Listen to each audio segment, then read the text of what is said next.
everybody, and I want to thank you for checking out my first YouTube video.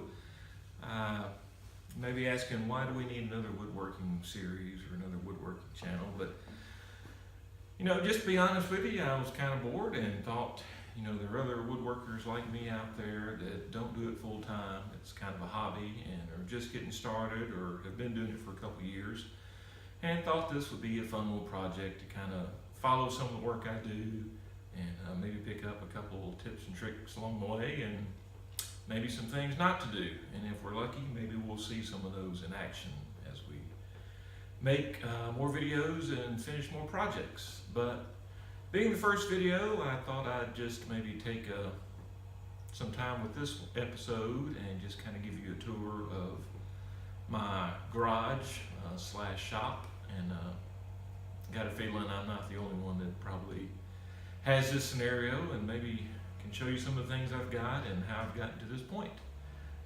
So stay tuned here as we take a tour. So my particular setup is a 2-car garage where I get one slot and my lovely wife gets the other for her vehicle. So part of that is being able to have equipment and tools that I use, but also be able to get it out of the way for the vehicle to be parked in here as well. So that necessitates a lot of things being portable on rollers. And as you can see, space is a premium. So that's been one of the hard lessons for me, is keeping everything organized, being very efficient in how I store, supplies like lumber, nails, and screws, and that sort of thing. Another challenge that a lot of us have, we don't have just a pot of gold, so we have to pick up our tools as we go. So don't be afraid to pick up things used. We'll kind of take a tour around here and just kind of show you some of the items in my shop. Don't do a very good job of keeping things clean. In fact, probably this is the cleanest it's been in a while, except for when I'm actually doing a project. So I've got my table saw here. It's a Craftsman. This was a Craigslist find. Paid about $550 for it. It's normally about a $1,200, $1,300 table saw. It was a honey of a deal. The guy had one and sent it off, or had somebody come out and repair it. Did that 2 or 3 times, and they ended up shipping him a new table saw, still in the crate.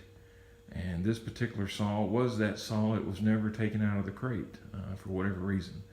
So that was a pretty good, like I said, it was a honey of a deal. It's got a fantastic fence system. It's got the granite top. I wasn't sure about that at first, but it's starting to grow on me. The only biggest complaint is I don't have a lot of options as far as adding extension tables directly into the top itself. One of the things I wanted to do to save on space was build a rider table to attach, and I may still do that on the other side of the table where the fence rails extend, but like so many things, that's just something I haven't gotten around to. The next 2 items that I've got here in my shop is a drill press. It's a Delta drill press. I picked that up for about $50 off Craigslist. And I've got a 10-inch bandsaw here. That was a find this past December. Picked it up for about $130. At first, don't get too hung up on the quality of the tool. There are a lot of things you can do to improve that as far as tuning the machines. But some of the things to me that are very important that you get a good quality tool is probably your table saw and a miter saw, sliding miter saw if you get it. So I've got both of these items, the drill press and the bandsaw, mounted on top of a rolling cabinet that I've got here. Let's see if I can get this fellow wheeled out here.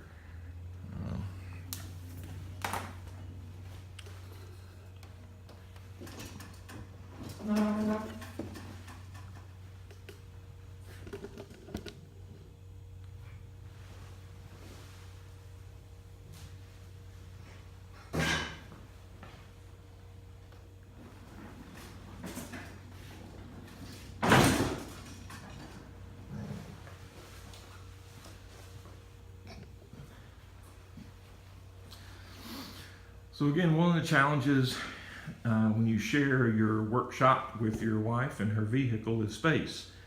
And so what I did with my drill press and bandsaw is I built a little cheap mobile cart with some plywood scraps I had laying around, had some hardboard pegboard, and what I did is on the long side of the cart, I put in some of those pegboard accessories to mount most of my clamps and items that I need to get a hold of pretty quick, like a lot of squares, triangles, hammer. I've got a little bin there for a measuring tape and a corn husk broom to wipe things down.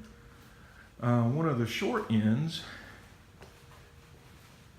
here, I've got a charging station for all my 18-volt power tools, which you'll notice in my shop as we go forward is I'm a big fan of rigid tools. So that's what I've got here. Probably one of the few things that I bought brand new was a rigid 5-piece 18-volt tool set. Drill driver, impact driver, skill saw, reciprocating saw. I've been very impressed with that set, but here I've got a little charging bay where I can store all the drills and all the batteries while they charge as well. On the other side, it's open, so I've got more storage. I can put, I've got 2 rigid boxes in there now. That was my latest find last year. Really love those boxes, particularly if I travel and need to take some tools with me.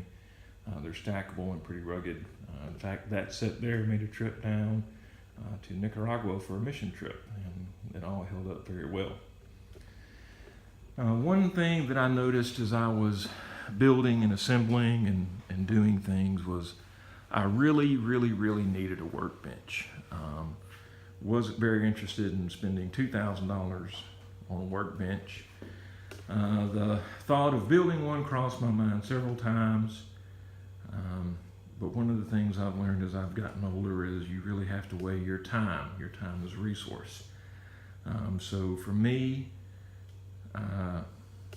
thanks to Harbor Freight and their 20% off coupons, I got 2 of their workbenches, and what I did is I mounted them on a 4x4 and put some of these workbench wheels that I got from Rockler. This setup has worked very well for me. I've got storage underneath. I've got 4 drawers here on each side that I keep all my sandpaper, drill bits, and all kind of things. It's probably one of the best additions I've got here to my shop. Not to say it hasn't been without problem. One of the things I've noticed is the way I've got the wheels mounted. You can kind of see it there, it's off center. And so over time, that's kind of started to want to crack the 4x4. What I did actually the past couple days is got some angle iron and tried to reinforce that. That actually helped a lot, but that was the one issue I have. You've seen it here. I haven't talked about it yet, but I picked up a CNC machine, Carve-Right CNC machine this past fall. It's normally an $1,800 machine. That's another Craigslist find. Paid $600 for it. The fella only used it one time to carve a sign, and don't know why he wanted to get rid of it, but I was more than happy to take it off his hands. I've done some pretty cool projects with that, and you know, maybe we'll cover that in another episode, some of the things I've done, and we can talk about some of the pros and cons and some expectations you should have when looking at one of these machines. The only tool I've bought brand new beside my rigid 18-volt set has been this rigid oscillating belt sander. It's about $200 for this guy, brand new, and this fella has paid for itself 100 times over. Really enjoy this sander.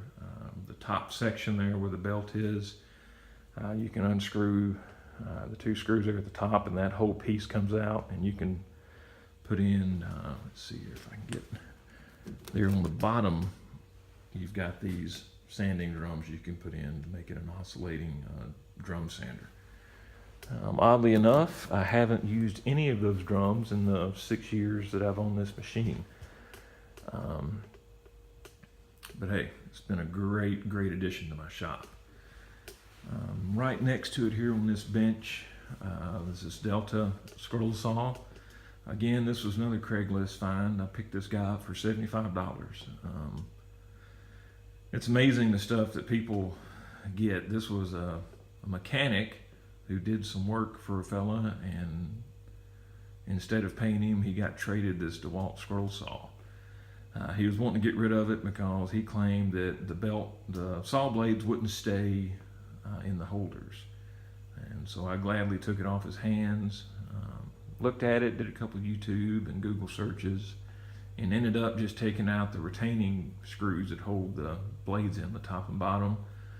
Cleaned them up, roughed them up with some sandpaper, and haven't had a problem with it since. That is not a woodworking tool, but it is a great culinary tool. Again, it's on wheels, so I can move it in and out as I see fit when I'm in a barbecue mood. Here I've got my router table and a router set up. This particular table's a Ryobi. It's either a beginner or intermediate table. I picked it up from Direct Tools. Probably of all the things I've purchased here in the shop, this has been probably my least favorite. And I think a lot of it comes down to just really not doing my due diligence and research before I bought it. One thing about it is the router plate there on the table is made out of plastic, and it tends to want to flex. I had a lot of trouble with the fence straight out of the box, so I ended up taking the existing fence boards off and making my own. Other than that, it does what I need it to do. At some point I would like to build one or try to find a little bit better setup used somewhere. But I've got it mounted on a little workbench, so I can kind of pick it up, move it around wherever I need to put it, to work with it. The router here is a rigid fixed base, plunge base router. I got that from Direct Tools as well. Been real happy with it, no trouble with it whatsoever. Last item I've got here is a Ryobi 10-inch miter saw. I've got it mounted on one of the rigid, I can't remember what they call it exactly, but it's a mobile miter saw type stand. Again, it's one of those items, picked it up at Direct Tools. It does what I need it to do. I've had it, I don't know, 3 or 4 years now. Two of my biggest complaints with this unit is the locking set screw there for the angle has gotten where it doesn't want to lock completely, so I have to be wary of that and always check it to make sure it's set either on 0 or whatever angle I'm cutting.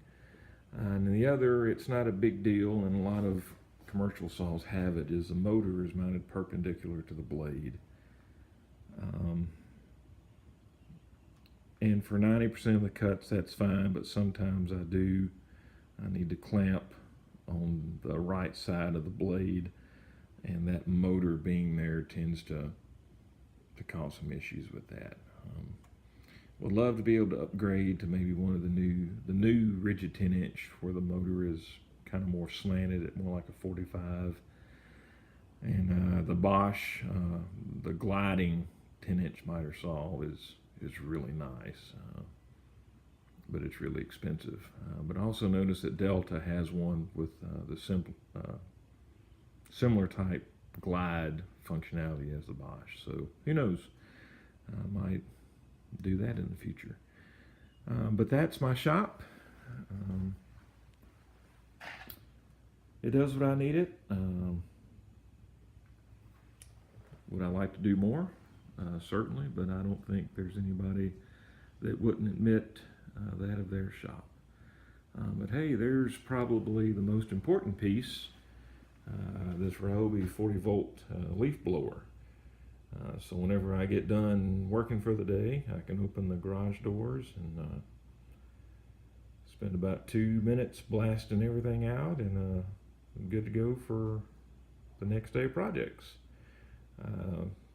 So thank you all for watching. You can drop me a comment down below and let me know what you think, and look forward to sharing more episodes and making more videos. So till next time, bye-bye.